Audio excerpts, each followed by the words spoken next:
अस्सलातु वस्सलामु अला सय्यिदिल मुरसलीन व अला आलिहि व अस्हाबिहि अजमाइन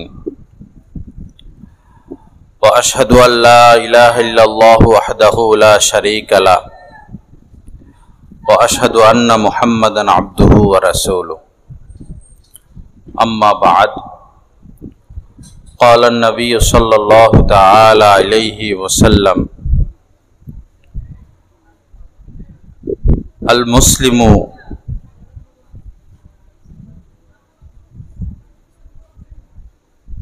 का जसदिन वाहिद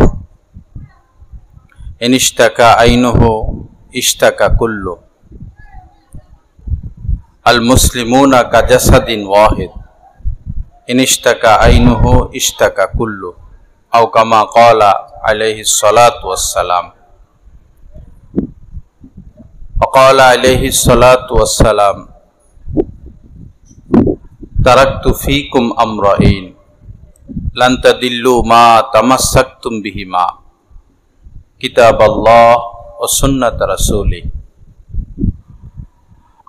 क़ाल अलैहि सलातु वस्सलाम ला तबाग़ज़ु वला तहासदु वला तदाबरु वला तक़ातअु वकुनु इबादल्लाहि इख़वाना औ कमा क़ाला अलैहि सलातु वस्सलाम अल्लाहुम्मा सल्लि अला सय्यिदिना व मौलाना मुहम्मद व अला आलि सय्यिदिना व मौलाना मुहम्मद व बारिक व सल्लिम अस्तग़फिरुल्लाहल्लज़ी ला इलाहा इल्ला हुवल हय्युल क़य्यूम व अतूबु इलैहि।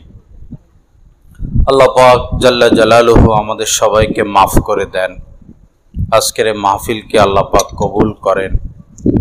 এই মাহফিলের উসিলায় পুরো এলাকার নারী পুরুষ ছেলে মেয়ে সবাইকে আল্লাহ পাক কামেল হেদায়েত দান করেন। আমার ভাইয়েরা, আমাদের সবার এক পরিচয় হচ্ছে আমরা মুসলমান। আরো বিভিন্ন পরিচয় আমাদের রয়েছে, কিন্তু এটাই আসল পরিচয়। আর এটি এমন এক পরিচয়, পবিত্র কোরআনে রব্বুল আলামিন বলেছেন ওয়ালা তামুতুন্না ইল্লা ওয়া আনতুম মুসলিমুন, তোমরা কেউই মুসলমান না হয়ে মৃত্যুবরণ করো না। অর্থাৎ কামেল মুসলমান না হয়ে কেউ যদি মৃত্যুবরণ করে তার অবস্থা, তার পরিণতি অনেক ভয়ঙ্কর হবে। এজন্য রব্বুল আলামিন বলেন যে মুসলমান না হয়ে মৃত্যুবরণ করো না, অর্থাৎ মুসলমান হয়ে মৃত্যুবরণ করো। এখন আসুন মুসলমান কাকে বলে।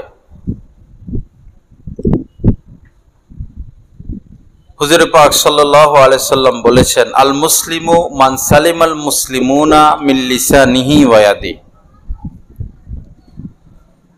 মুসলমান ওই ব্যক্তিকে বলে যার হাত দ্বারা, যার জবান দ্বারা, অর্থাৎ যার দ্বারা অন্য মুসলমান কোনোভাবেই কষ্ট পায় না, তিনি হচ্ছেন মুসলমান। আমি আপনি ওই সময়ে পরিপূর্ণ মুসলমান হতে পারবো যখন আমার দ্বারা কোনো মুসলমান কোনোভাবে কষ্ট পাবে না। বিশেষ করে আমার পরিবারের লোক, আমার আত্মীয় স্বজন, আমার প্রতিবেশী। আমাদের মধ্যে এমন কিছু ভাইরা রয়েছেন যারা নিজের মান সম্মানের দিকে তাকিয়ে বাহিরের লোকদের সাথে খুব ভালো ব্যবহার করে থাকেন। দোকানপাটে, বাজারে, বন্ধু বান্ধব, তাদের সাথে খুব ভালো আচরণ করা হয়, কিন্তু নিজের স্ত্রীর উপরে জুলুম করে, মা বাবার উপরে জুলুম করে, অনেকে নিজের সন্তানের উপর জুলুম করে, ভাইয়ের হক দেয় না, বোনের হক দেয় না, প্রতিবেশীর উপরে জুলুম করে। এই আচরণ কখনো ঠিক না।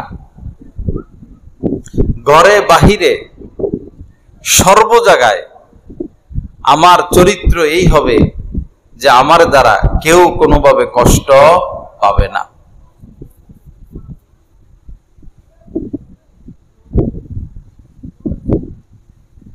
হুজুর পাক সাল্লাল্লাহু আলাইহি সাল্লাম বলেছেন, ওয়া খিয়ারুকুম খিয়ারুকুম লিনিসাইকুম। খুব কঠিন কথা, গভীরের কথা। তোমাদের মধ্যে সর্বশ্রেষ্ঠ কোন ব্যক্তি?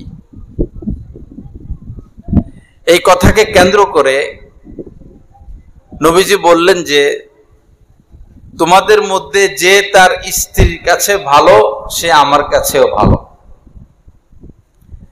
একজন স্বামীর ভিতর বাহির সব খবর স্ত্রী রাখেন।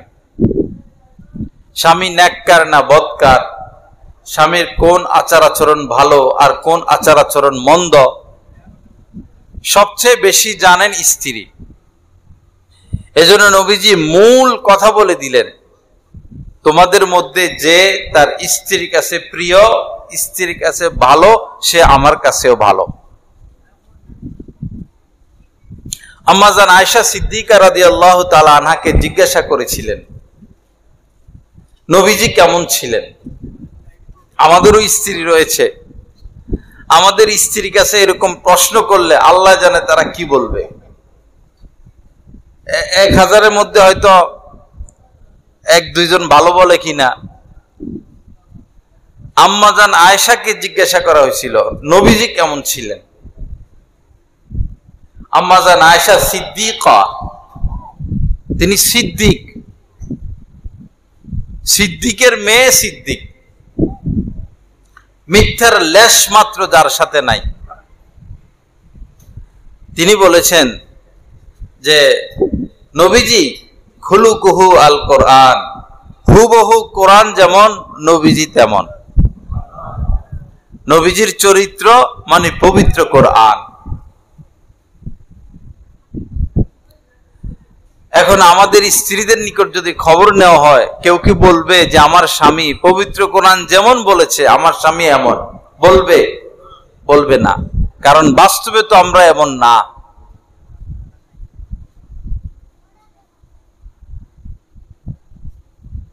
তো ঘরেও আমাদের ব্যবহার, আচার আচরণ খুব স্বচ্ছ হতে হবে, পরিচ্ছন্ন হতে হবে।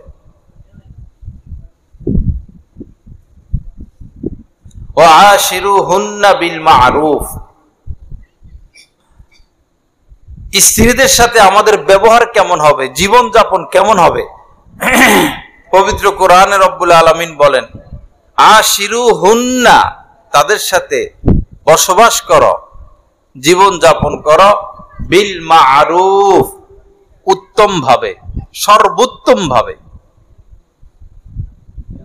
তুমি যতটা ভালো ব্যবহার করার ক্ষমতা রাখো, তোমার স্ত্রীর সাথে অতটা ভালো ব্যবহার করো।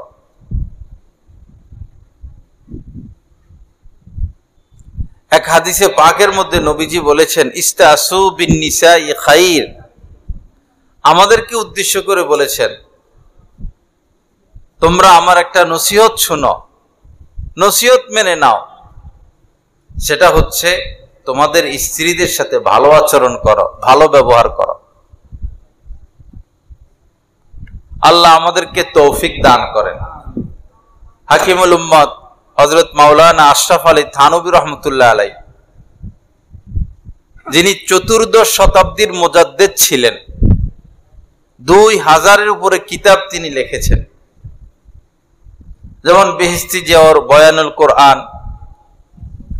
হযরত একটা ঘটনা বর্ণনা করেছেন। এক কৃষক খানা খাইতে আসছে। বেচারারা রোদ্রে কাজ করে, অনেক ক্ষুধা নিয়ে আসে। কৃষক ক্ষেত খামারের থেকে অনেক ক্ষুধা নিয়ে আসে, এসে খানা না পেলে কষ্ট পায়। খানা খাইতে আসলো, স্ত্রী খানা দিলেন, এক লোকমা মুখে দিয়ে এখন স্বামী ডাইনে আর বামে তাকায়। স্ত্রী সরল মানুষ, স্ত্রী বলল, স্বামী গো, কি খুঁজতেছেন, কি লাগবে? অনেক সময় লবণ লাগে বা অনেকে কাঁচামরিচ পছন্দ করে, আপনার কি লাগবে? স্বামী চুপ, চেহারা শুধু কালো হইতেছে, আসলে লাঠি খুঁজতেছে, লাঠি খুঁজতেছে। ব্যাপার হইল তরকারিতে লবণ দেয় নাই, তরকারিতে এক ফোঁটা লবণও দেয় নাই, খাবে কিভাবে? সাথে সাথে তার মাথায় এটা আসলো যে আমারও তো একটা মেয়ে আছে, আমার মেয়েটাকে আমি বিবাহ দিয়েছি, তারও স্বামী আছে।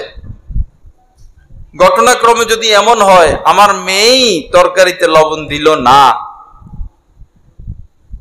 এই অবস্থায় তো আমি আমার জামাতার কাছে এই আশাই করব আমার জামাতা আমার মেয়েকে মাফ করে দেখ।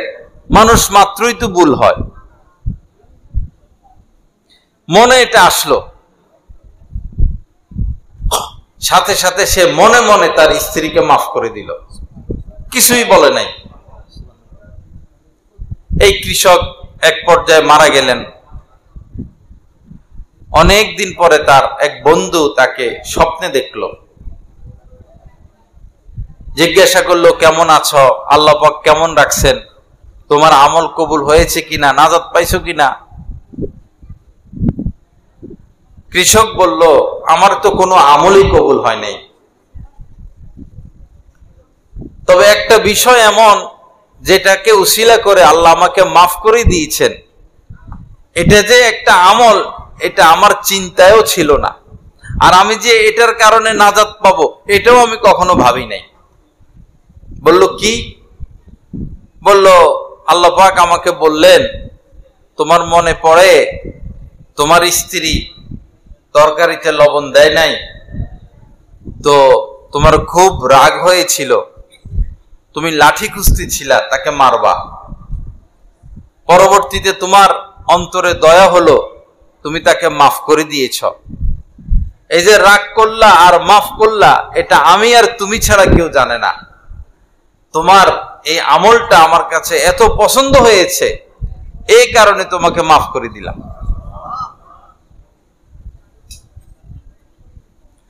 এই জন্য আল্লাহ রস্তে আমরা আমাদের স্ত্রীদের সাথে ভালো আচরণ করব, ভালো ব্যবহার করব, অসুস্থ হলে চিকিৎসার ব্যবস্থা করব।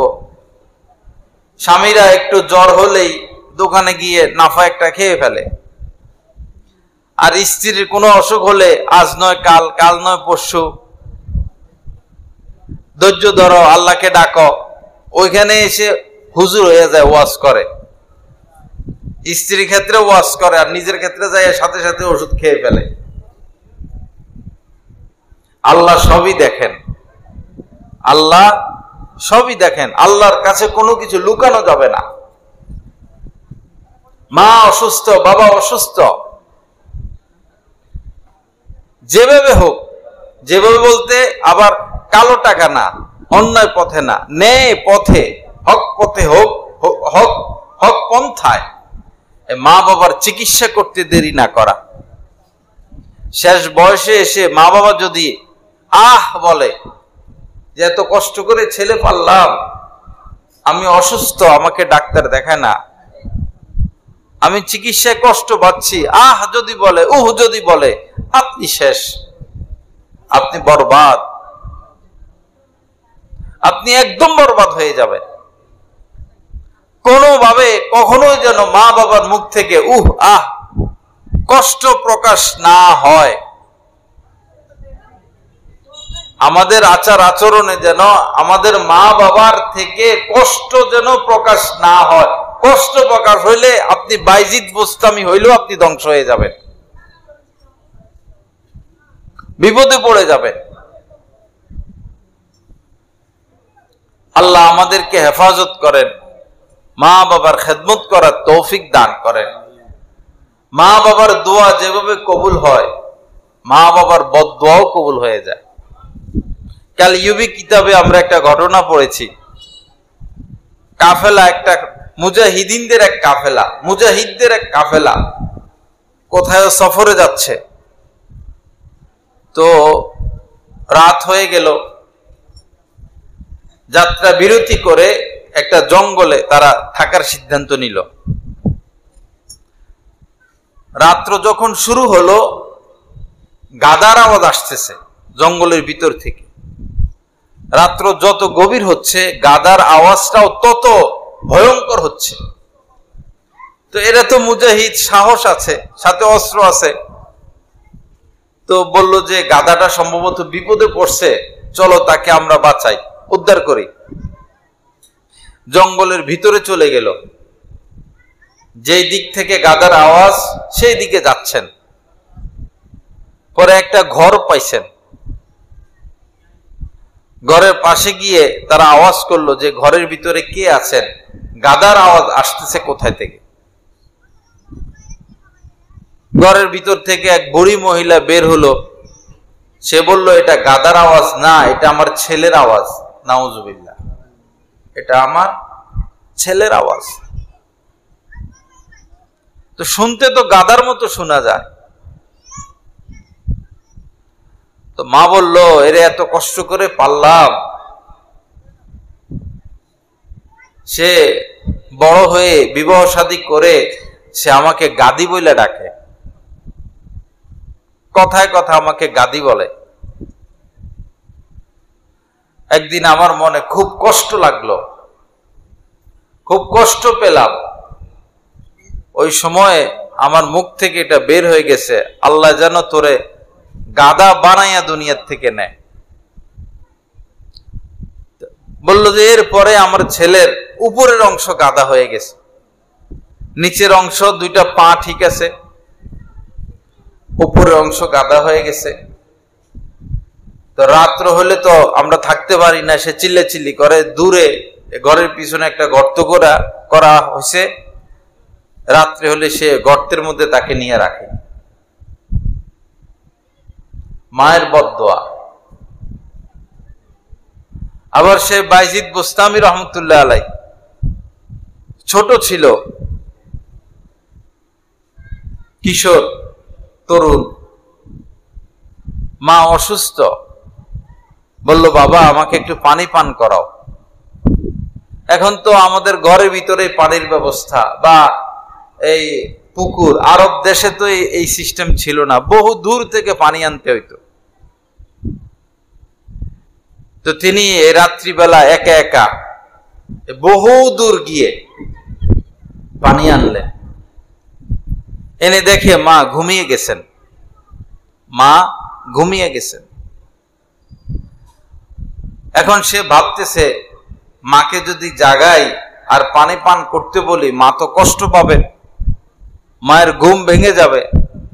আবার আমি যদি গিয়ে ঘুমাইয়া থাকি, তো মা ঘুম থেকে জেগে যদি পানি না পান, তাও তো মা কষ্ট পাবেন। উভয় দিকে কষ্ট। ভেবে চিন্তা করে তিনি পানির পাত্র হাতে নিয়ে দাঁড়িয়ে আছেন। সারা রাত দাঁড়িয়েছিলেন, সারা রাত। অল্প আমলি নাজাতের জন্য যথেষ্ট। আখলিস দীনাক, তোমার দিনকে খাঁটি করো, পরিচ্ছন্ন করো। ইয়াকফিকাল আমালুল কলিল, অল্প আমলি নাজাতের জন্য যথেষ্ট। মা ঘুমাচ্ছে আর এই কিশোর পানির পাত্র হাতে নিয়ে দাঁড়িয়ে আছে সারাটা রাত। ভেবে দেখুন আমাদের দ্বারা কি সম্ভব? মা ঘুম থেকে জেগে দেখে ছেলে দাঁড়ানো। ভাইজিৎ তুমি ঘুমাও নাই? মা আমি তো ঘুমাই নাই। কেন ঘুমাও নাই? মা আপনি পানি আনতে বলছেন, আমি তো পানি এনেছি, এসে দেখি আপনি ঘুমিয়ে আছেন। আপনাকে জাগাইলে আপনার ঘুমের ব্যাঘাত হবে, আর আমি গিয়ে ঘুমায় থাকলে আপনি জেগে যদি পানি না পান। আহা, ওই সময় মা দোয়া করে দিচ্ছেন। এক দোয়ায় জিরো থেকে হিরো, এক দোয়া। এজন্য আমার ভাইয়েরা, মা বাবাকে কোনোভাবে কষ্ট দেওয়া যাবে না, কোনোভাবে না। আপনি না খেয়ে খাওয়াবেন, আপনি পোশাক পরিচ্ছেদ না পরে মা বাবাকে পরাবেন। ভালো জিনিসটা আগে মা বাবাকে দিবেন। আপনার আয় রোজগার আগে মা বাবা, এরপরে আপনার পরিবার। স্ত্রীর কথা শুনে, স্ত্রীর ফান্দে পড়ে, বন্ধু বান্ধবের ফান্দে পড়ে রাজনৈতিক লোকদের সাথে মিশতে গিয়া, সন্ত্রাস মাস্তানদের সাথে মিশতে গিয়া মা বাবাকে কখনো কষ্ট দিবেন না, হালাক হয়ে যাবেন। ওয়ালা তাকুল্লাহুমা উফ। যদি কোনো সময় এমন হয় মা বিরক্ত করতেছেন, বাবা বিরক্ত করতেছেন, মা বাবার থেকে কষ্ট পেয়ে কখনো তোমাদের মুখ থেকে যেন উফ শব্দটা বের না হয়। ওয়ালা তাকুল্লাহুমা উফ। বিরক্ত প্রকাশ করা যাবে না মা বাবার সামনে। আল্লাহ আমাদেরকে তৌফিক দান করেন। আল্লাহ পাক মা বাবার পূর্ণ খেদমত করার তৌফিক দান করেন। বাবা, মনে করেন আপনার পিতা বাহিরে যাবে, জুতাটা আপনি নিবেন, মুছে দিবেন, বাবার জুতাটা মুছে সোজা করে দিবেন, বাবার পায়ে জুতাটা লাগাইয়া দিবেন। আপনার বাবা বৃদ্ধ, গোসল করতে পারে না, আপনি গোসলটা করাইয়া দেন, শরীরে সাবান দিয়া ঘষা মাজা করে, অসুস্থ মাথায় তেল দিয়া দেন, হাত পা দাবাইয়া দেন, মশারিটা টাঙ্গাইয়া দেন, ওষুধের সময় ওষুধ খাওয়াইয়া দেন। আপনাকে পালছে কেন? আপনি তো এই তাদের শেষ বয়সে তাদের সেবা করে জান্নাতের অধিকারী হবেন। আল্লাহ আমাদেরকে তৌফিক দান করেন। আমাদের বাচ্চারা যখন, আমার একটা প্রাইভেট মাদ্রাসা আছে, এমনি তো আমি কমলপুর মাদ্রাসার উস্তাদ, প্রাইভেট একটা প্রতিষ্ঠান আছে, ওটার নাম জামালুস সুন্নাহ। তো ওইখানে ছুটির সময় ছাত্রদেরকে আমি কিছু নসিহত করি, তার মধ্যে এটা এক নসিহত, গিয়া মা বাবার জুতা সোজা করে দিবা। তোমার মা যে কাজ করে তাকে কাজে সহযোগিতা করবা, বাবার হাত পা টিপে দিবা, মা বাবার জামা কাপড় ধুয়ে দিবা। এগুলো বলি, আবার আসলে খবর নেই কে কে মা বাবার জুতা সোজা করে দিছ। আল্লাহ পাকের মেহেরবানি পাওয়া যায়। অনেক অভিভাবক এসে, হুজুর আমার জীবনে আর কিছু লাগবে না, কি খুশি, চোখে পানি, কেঁদে দেয়। কি হয়েছে? আমার ছেলে আমার জুতা সোজা করে দিছে, আমার নিষ্পাপ বাচ্চা, 6-7 বছরের বাচ্চা, সে আমার জুতা সোজা করে দিছে, আমার আর কিসের দরকার, আমার আর কি দরকার, এত খুশি হয়ে যায়। এই শিক্ষা সব জায়গায় পাওয়া যাবে না, এই শিক্ষা সব জায়গায় পাওয়া যাবে না। কোরআন হাদিসে জায়গায় জায়গায় মায়ের খেদমত, বাবার খেদমত। এই শুধু এই আয়াতগুলো, এই হাদিসগুলো যদি স্কুলের সিলেবাসের মধ্যে পড়াইতো বাচ্চাদেরকে, আহা, কারা সিলেবাস লেখে, কাদের এই দায়িত্ব? এত বড় বড় শিক্ষিত হয়ে কিভাবে চুরির মতো নিকৃষ্ট কাজ তারা করতে পারে, ঘুষের মতো হারাম জিনিস ভক্ষণ করতে পারে, সুদের মতো হারাম জিনিস খেতে পারে? দ্বীনি ইলমের অভাব, দ্বীনি ইলমের অভাব।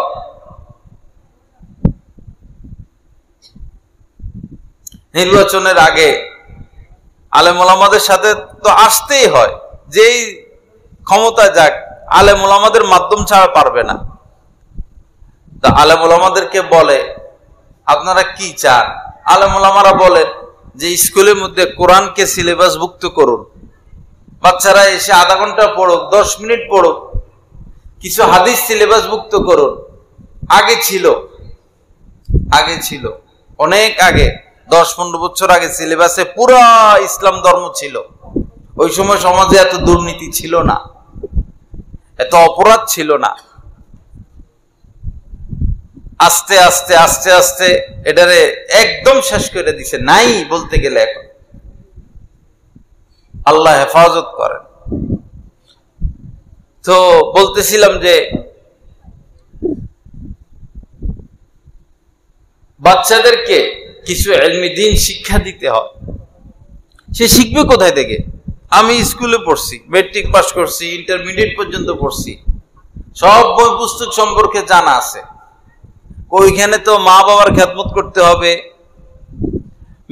মিথ্যা কথা বলা যাবে না, সুদ খাওয়া যাবে না, জিনা করা যাবে না, গীবত করা যাবে না, মা বাবাকে কষ্ট দেওয়া যাবে না, কাউকে কষ্ট দেওয়া যাবে না, কাহারও হক নষ্ট করা যাবে না, শরাব পান করা যাবে না, মদ পান করা যাবে না, এগুলো লেখা আছে, এগুলা নিয়ে প্রবন্ধ আছে। এই যে আমাদের হেডমাস্টার সাহেব আমার সাথে বসা, থাকলেও কম, প্রফেসর সাহেব থাকলেও কম। এগুলো পড়ানোর দ্বারা তো আমাদের ছেলেদের মধ্যে নৈতিকতা আসবে, ওরা তো ভালো হবে, ভালো শিক্ষিত হবে, ভালো মানুষ হবে। একটা থানার মধ্যে যিনি সবচেয়ে ভালো মানুষ হওয়া দরকার তিনি হচ্ছেন ওসি সাহেব। ওসির নেতৃত্বে থানা, এই থানার মধ্যে যদি 5000 মানুষ হয়, তাকে এই 5000 মানুষের মধ্যে সবচেয়ে যিনি ভালো হবেন তিনি ওসি হবেন, সবচেয়ে যিনি ভালো মানুষ তিনি হচ্ছেন চেয়ারম্যান সাহেব, এরপরে যিনি সবচেয়ে ভালো তিনি হবেন মেম্বার।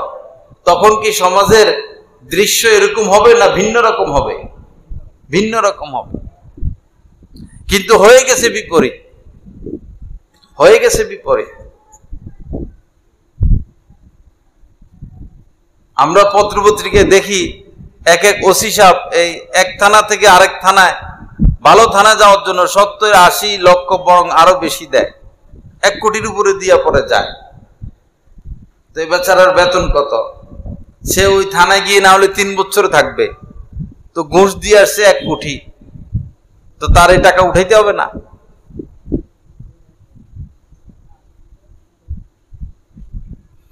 লা ইলাহা ইল্লাল্লাহ। আল্লাহ পাক সহি বুঝ দান করেন। আল্লাহ পাক আমাদের জেনারেল ছেলেদের কেউ দিন শিখার তৌফিক দান করেন। তো বলতেছিলাম যে আগের কথা, মুসলমান কাকে বলে? আল মুসলিমু মান সালিমাল মুসলিমুনা মিন লিসানিহি ওয়া ইয়াদি। মুসলমান ওই ব্যক্তিকে বলে যার দ্বারা অপর মুসলমান কোনোভাবেই কষ্ট পায় না।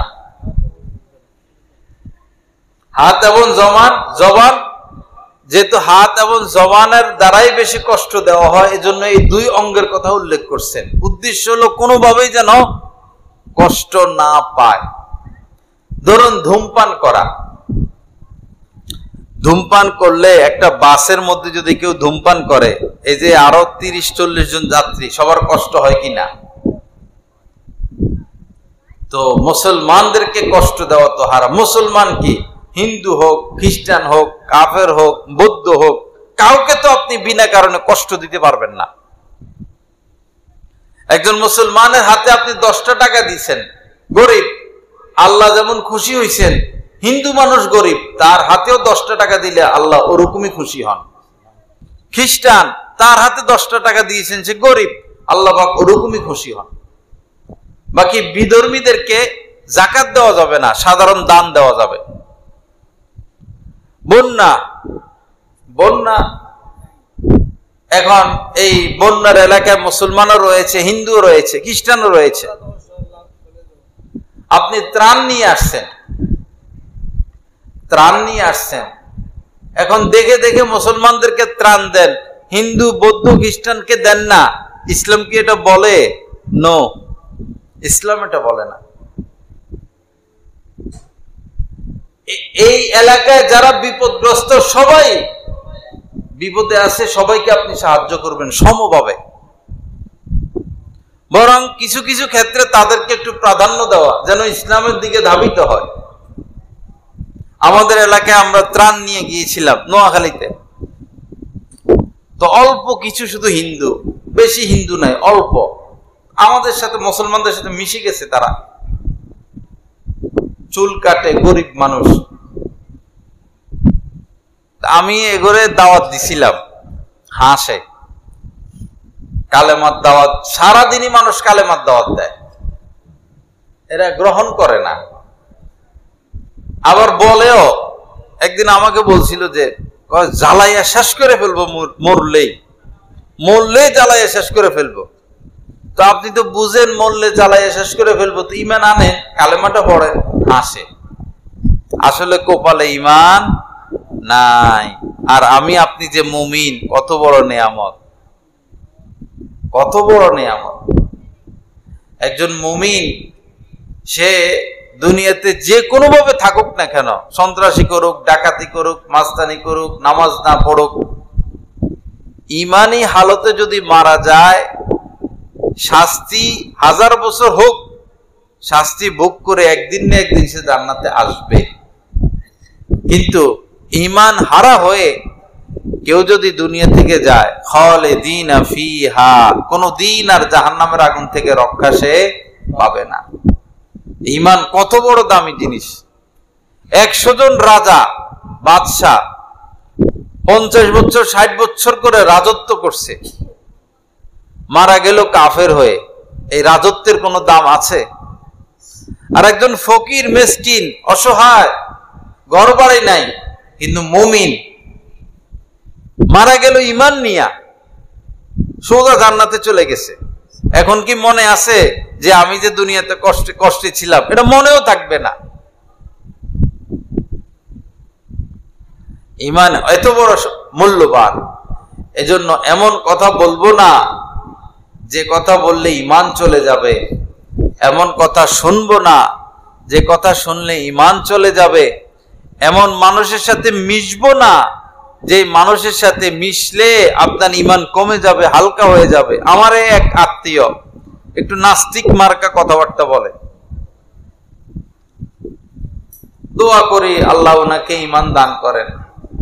তো তার সাথে দেখা হয় আত্মীয়র খাতিরে, আমার অনেক কমতি চলে আসে। 5-10 মিনিটও যদি কথাবার্তা বলি তার সাথে, ঈমানের মধ্যে কমতি চলে আসে। এজন্য খারাপ মানুষের সাথে বসতে নাই। খারাপ মানুষের সাথে বসলে তার খারাপির ছিটা ফাটা আপনার মধ্যে চলে আসবে। উদাহরণস্বরূপ নবীজি উদাহরণ দিছেন, মাসালুল জালিসিস সালিহ ওয়াস সুই কাহামিলিল মিসকি ওয়া নাফিকিল কিল। নবীজি বলেন, খারাপ মানুষের সংস্পর্শ, ভালো মানুষের সংস্পর্শ আর খারাপ মানুষের সংস্পর্শের উদাহরণ দিতে গিয়ে নবীজি বলেন, খারাপ মানুষের ভালো মানুষের সংস্পর্শ হচ্ছে ওই আতরওয়ালা, আতরের দোকান, আতরওয়ালার ন্যায়। তুমি যদি আতরের দোকানে যাও তো আতরওয়ালা অনেক সময় একটু আতর এমনি লাগাই দেয়, অথবা তুমি আতর কিনবা, অথবা আতরওয়ালা তোমার একটু আতর লাগাই দিবে, অথবা তুমি আতরের দোকানে গেলে সুঘ্রাণ পাইবা। আতরের দোকানে গেলে এমনি সুঘ্রাণ পাওয়া যায়। আর খারাপ মানুষের সংস্পর্শ হচ্ছে কামারের মতো, যে লোহা ফিটায়, ওই কামারের কাছে গেলে হয়তো সে একটু কালি লাগাই দিবে, অথবা তোমার শরীরে কালি লাগবে, অথবা ধোঁয়া হইলেও তোমার নাক দিয়ে ঢুকবে। এ হচ্ছে খারাপ মানুষের সংস্পর্শের উদাহরণ। অন্যভাবে বুঝতে পারেন, আপনি যদি আগুনের পাশে যান, আরো পাশে যান, আরো পাশে যান, ক্ষতি আছে কিনা? আছে। আর আপনি যদি নদীর পাড়ে গিয়ে বসেন, বাগ বাগিচার মধ্যে বসেন, উপকার আছে কিনা? আছে। এজন্য খারাপ মানুষের সংস্পর্শে না যাওয়া। যারা অন্ধ রাজনীতিতে লিপ্ত, অন্ধ রাজনীতিতে, তাদের সাথে মিশলে আপনিও অন্ধ রাজনৈতিকবিদ হয়ে যাবেন। যারা সুদখোর, ঘুষখোর, হারাম কাজে ব্যস্ত, তাদের সাথে মিশলে আপনিও হারামে জড়িয়ে পড়বেন। যারা মিথ্যা কথা বলে, তাদের সাথে মিশলে আপনিও মিথ্যাবাদী হয়ে যাবেন।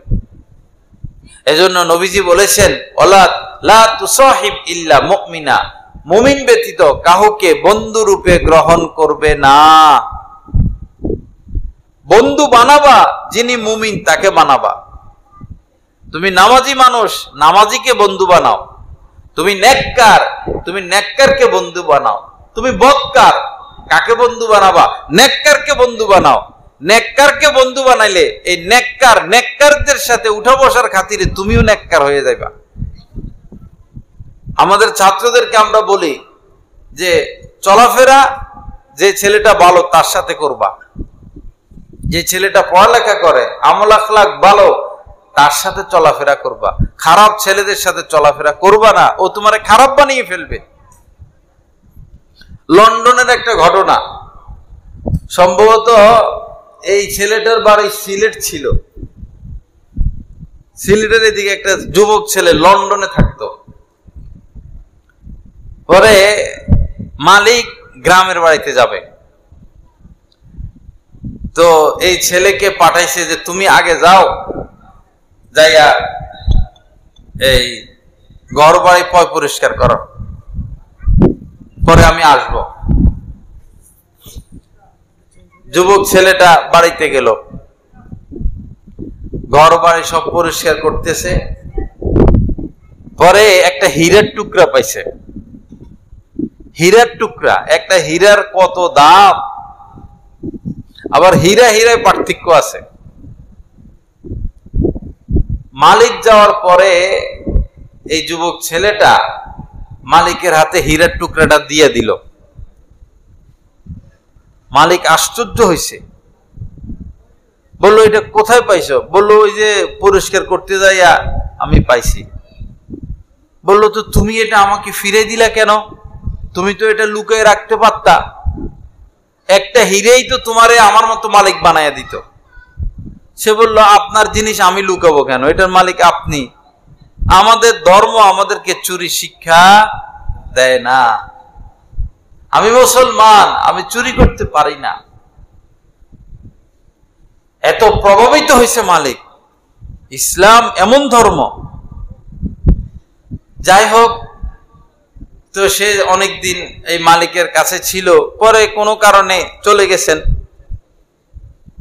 অনেকদিন পরে মালিক গাড়ি দিয়ে যাচ্ছেন, দেখলেন যে যুবকটার কলার ধরা হাতে হ্যান্ডকাপ লাগাইয়া পুলিশে টানা হেঁচড়া করে নিয়ে যাইতেছে।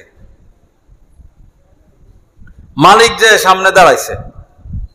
ওই দেশের পুলিশরা ভালো, আমাদের দেশে যদি আমি আপনি দাঁড়াই দিবে ডান্ডা দিয়ে বাড়াই।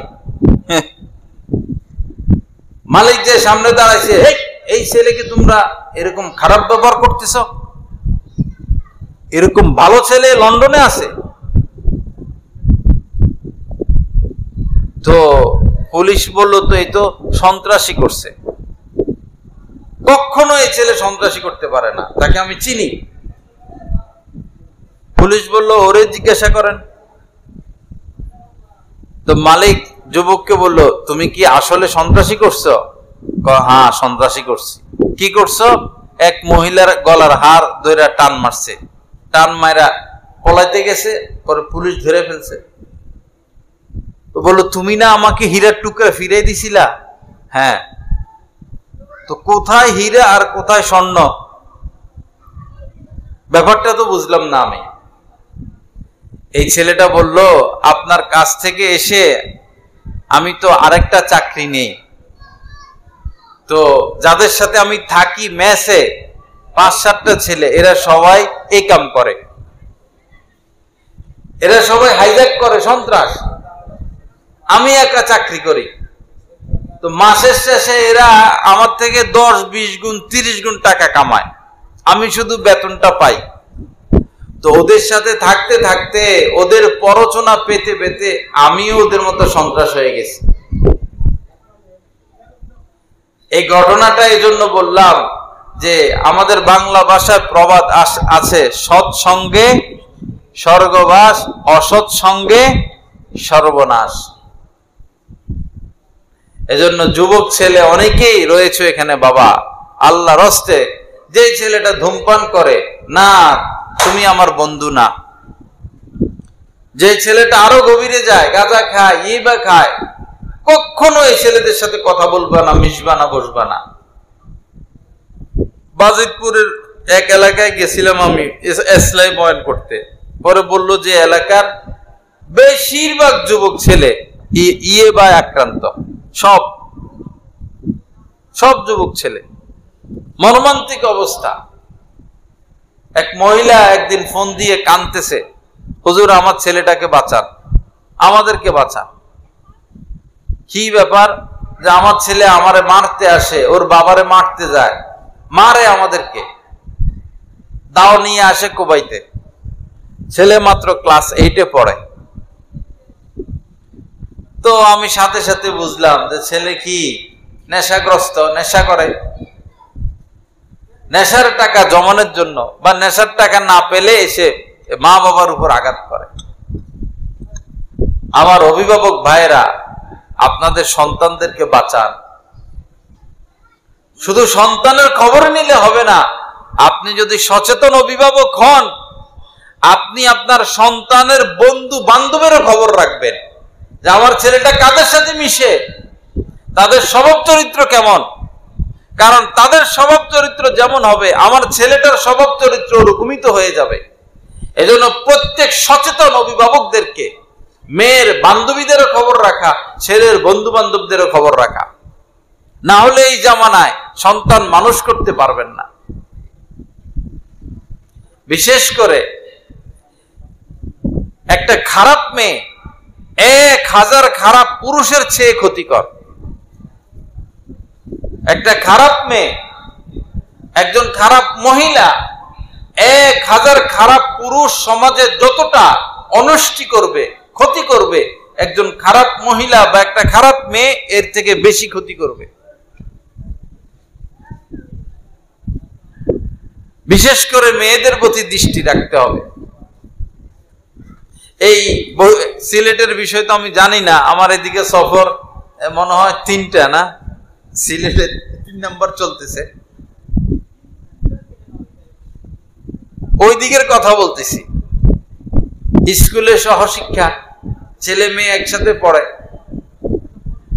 তো যখন স্কুলে যায় এই ছেলে মেয়ে একসাথে যায়, গল্প সল্প করে, ধাক্কা ধাক্কি দেয়, রসিকতা করে, আবার স্কুলে বসেও গল্প স্বল্প আড্ডা, কোনো কারণে ক্লাস হয় নাই, এই পুরা ঘন্টা আলাপ সালাপ, শিক্ষক আসতে দেরি, আলাপ সালাপ, আবার স্কুলটা ছুটি হলে আবার এই আলাপ সালাপ করতে করতে আসে।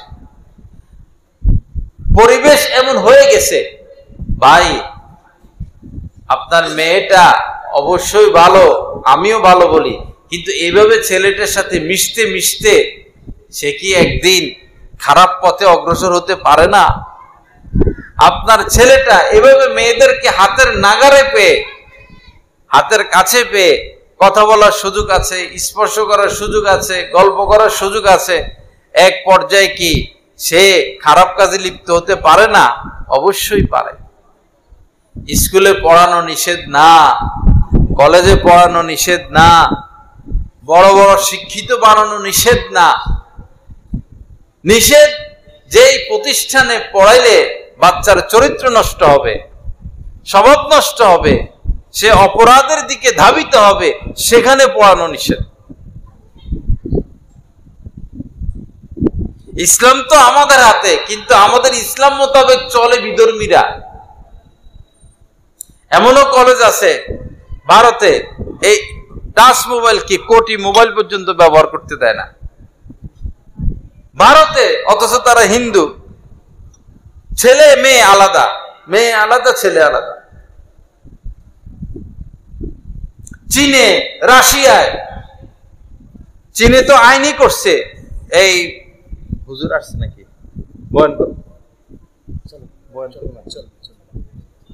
আপনারা চলো কইলে হইব, উনারা তো সময় থাকতে হবে। ছেলে মেয়েদের প্রতি খুব সজাগ দৃষ্টি রাখবেন ভাই, সবচেয়ে বেশি দৃষ্টি রাখবেন আল্লাহর হস্তে। কুল্লু মাউলুদিন ইউলাদু আলাল ফিতরা, নবীজি বলেছেন নবজাতক যে বাচ্চাটা মাত্র ভূমিষ্ঠ হলো তার জন্মটা হয় ফিতরাতের উপরে। ফিতরাত মানে একদম কলুষ কালিমা মুক্ত, সে তার কোনো পাপ নাই, সে পাপ বুঝে না। ফাআবাওয়াহু ইউহাউবিদানিহি, যদি তার জন্ম ইহুদির ঘরে হয়, মা বাবা ইহুদি হয়, এই ছেলেটাও ইহুদি হয়ে যায়। আও ইউনাসসিরানি, যদি খ্রিস্টানের ঘরে জন্ম হয়, এই ছেলে খ্রিস্টান হয়ে যায়। মূর্তি পূজক, আগুন পূজকের ঘরে জন্ম হয়, এই ছেলেটা আগুনের পূজা করে। এই হাদিস দ্বারা নবীজি বুঝাতে চাচ্ছেন, হে পিতা মাতা, যদি তুমি সৎ হও, অবশ্যই তোমার ছেলেটাও সৎ হবে। আমার ছোট একটা বাচ্চা আছে, জারির আহমদ নাম। ওর মা যখন নামাজ পড়ে, তো ওরও আমি জায়নামাজ কিনে দিছি ছোট, ও পাশে জায়নামাজ বিছায় নামাজ পড়ে। দেখা দেখি তো এর আগের বাচ্চাটা ওর যায় নামাজ ছিল না, পরে ওর আম্মা নামাজে দাঁড়াইলে ওই যে পাপস আইনা বিছাইয়া নামাজ পড়া শুরু করতো। আমি যেভাবে মুনাজাত ধরি এরাও এভাবে মুনাজাত ধরে। বড় ছেলেটা এখনো সূরা কেরাত শিখে নাই, ছোট, তো নামাজে দাঁড়াইয়া আল্লাহ আল্লাহ আল্লাহ আল্লাহ, রুকুতে যাইয়া আল্লাহ আল্লাহ আল্লাহ আল্লাহ, সেজদে যাইয়া আল্লাহ আল্লাহ আল্লাহ আল্লাহ আল্লাহ আল্লাহ। ভাই শান্তি লাগে কিনা? মা বাবার কাছে শান্তি লাগে কিনা? আপনার সন্তানটা নামাজ পড়তেছে, আল্লাহকে ডাকতেছে, কোরআন তেলাওয়াত করতেছে, দোয়া মুনাজাত করতেছে, এর থেকে বড় শান্তি কি? আপনি কবরে চলে যাবেন, আপনার সন্তানটা আপনার কবরের পাশে গিয়ে হাত উঠাইয়া চোখের পানি ছেড়ে দিবে, এর থেকে বড় পুরস্কার আর কি? আহা, সন্তানদেরকে দিন শিখাই না আমরা, হতভাগা, আমরা হতভাগা। আমাদের ভৈরবে এক গরিব মানুষ ছেলেকে ডাক্তার বানাইছে, পরে ছেলে ভালো ডাক্তার হলো, আরেক ডাক্তারকে বিয়ে করছে, স্বামী স্ত্রী ফ্ল্যাট নিয়ে ঢাকা থাকে। বাবার জন্য 10,000 টাকা করে মাসে পাঠায়।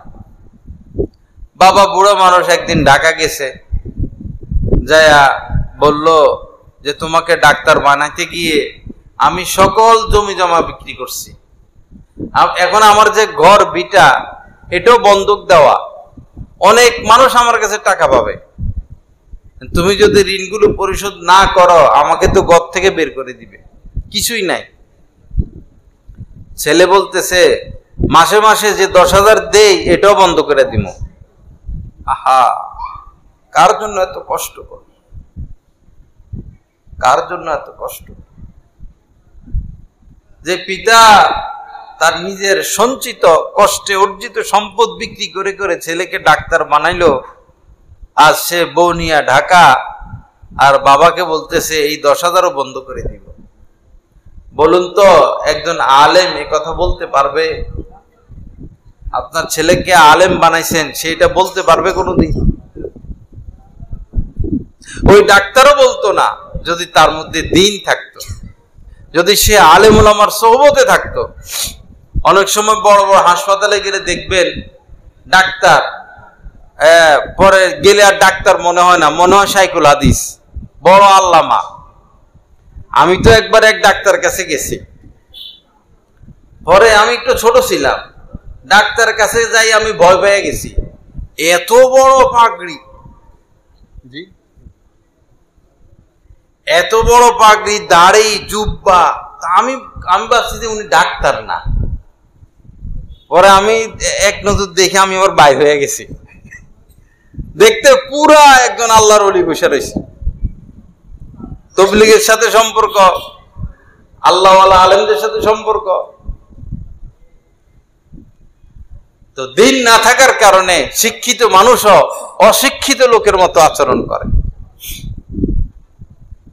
যাই হোক, আমার পরের বক্তা চলে এসেছেন, সবার প্রতি অনুরোধ ভাই, কথা তো আমি কোনোটা সাজাইতে পারি নাই, শেষ করতে পারি নাই, কথা সবই রয়ে গেছে, তো মধ্যখান থেকে শেষ করতেছি। আসুন আমরা আল্লাহর নাফরমানি ছেড়ে দিই। আমার দাদা সাহেব শাহ হাকিম মোহাম্মদ আক্তার সাহেব রহমতুল্লাহ বলেছেন, আল্লাহর কসম কোন পাপীকে আমি কখনো শান্তিতে থাকতে দেখি নাই, কোন পাপীকে আমি কখনো শান্তিতে থাকতে দেখি নাই। আপনি 1000 কোটি টাকার মালিক হন, আপনি কয়েক বিঘা জমির মালিক হন, আপনি কয়েকটা বাড়ির মালিক হন, আপনি মন্ত্রী হন, প্রধানমন্ত্রী হন, যদি দিন না থাকে আল্লাহর কসম আপনি সুখী না, আপনার মধ্যে সুখ নাই, শান্তি নাই, আপনি অস্থির। সুখ শান্তি রাখছেনই আল্লাহ পাক দিনের মধ্যে, আলা বিযিকরিল্লাহি তাতমাইন্নুল কুলুব, শুনো অন্তরের প্রশান্তি আমার আনুগত্যের মধ্যে। আল্লাহ শান্তি নাজিল করেন মুমিনের অন্তরে। আসুন দিন মেনে চলি, ঘরের মধ্যে পর্দা নিয়ে আসি। আপনার এই মেয়েটা আহা যদি পর্দা না করে একটুও সে নিরাপদ না, একটু নিরাপদ না, থানার মধ্যে নিরাপদ না। আমাদের মেয়েরা এদেশে থানার মধ্যে ধর্ষণের শিকার হয়, তো সে আর কোথায় নিরাপদ? ঘরের মধ্যে ধর্ষণের শিকার হয়, পত্রপত্রিকা আসতে থাকে এগুলো। মেয়েটাকে পর্দায় রাখেন, এটা আল্লাহ পাকের পক্ষ থেকে দেওয়া নিরাপত্তা। চাচতো ভাই, খালতো ভাই, জ্যাঠতো ভাই, মামতো ভাই, এদের সাথে আল্লাহর হস্তে মিশতে দিবেন না। স্কুলে পড়াবেন, বোরকা পরাইয়া আপনি স্কুল পর্যন্ত নিয়ে যাবেন, আপনার দায়িত্ব। স্কুল ছুটি হইল, এই মেয়েটাকে আপনি বাসায় নিয়ে আসবেন, এটা আপনি বাবার দায়িত্ব। প্রাইভেট পড়াইবেন, মেয়ে শিক্ষিকার দ্বারা প্রাইভেট পড়াইবেন, জোয়ান ছেলের দ্বারা নয়। আর যদি মোবাইলটা দিয়ে দেন, সন্তানের হাতে মোবাইল দিয়ে দেওয়ার চেয়ে জবাই করে দেন ভাই। আজকে পত্রিকা দেখছি অস্ট্রেলিয়াতে এই শিশু মানে এই স্টুডেন্ট 16 বছর আরো কত যেন, এদেরকে কোনো সামাজিক যোগাযোগ মাধ্যম ফেসবুক এগুলো সরকারিভাবে ব্যবহার করতে দিবে না। আরো বিভিন্ন রাষ্ট্রে আইন করে ফেলছে। আসুন তাদের জীবনকে বাঁচাই, নিজে বাঁচি, কাউকে আমরা কষ্ট দিব না, কাউকে না।